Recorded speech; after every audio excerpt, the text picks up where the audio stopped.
In this video, I'll demonstrate how to read a bill of materials. Now on the screen is a sample bill of materials, which for short is often just called a BOM. This BOM is for a 6-pack of liquid hand soap. Let's start by assuming that this company only sells the item in a box of 6. This product has an item number or SKU number. SKU just stands for stock keeping unit. This is a number which is unique to this item because we need a way to distinguish it from all other items in our system.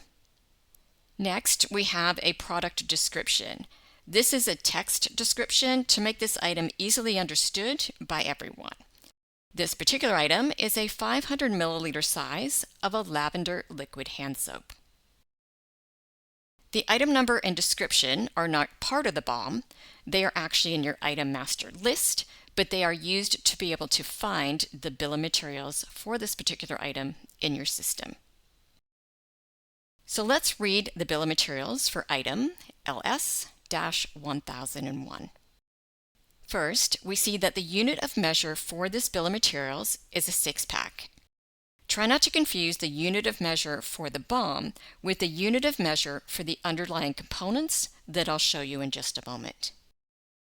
Now this BOM consists of 6 items. First, we have a label. The unit of measure on the label is unit, meaning one label. If we look at the quantity field, we see that we need 6 labels to make a 6-pack of this product. This makes sense since one label will go on each bottle of the 6-pack. Similarly, we need 6 bottles and 6 caps in order to make a 6-pack of this product. On the next line, we see that we need 6 500 milliliter batches of soap, one for each of the bottles. On the next line, we see that we need 1 shipping box in which we will put the 6 filled, capped, and labeled bottles of soap. On the final line, you will see the cost of labor to produce one 6-pack. On some BOMs, you may also see an allocated cost for things like utilities and equipment depreciation, but I don't see that very often. Now suppose this company sells their soap in both 6-packs and individual units. They may choose to outline this BOM for a single unit instead of a 6-pack. Let's take a look at what that would look like. In this particular case, we define the unit of measure on the bill of materials to be unit. Because we're no longer talking about a group of 6, we're going to define the bill of materials to be just one bottle of soap.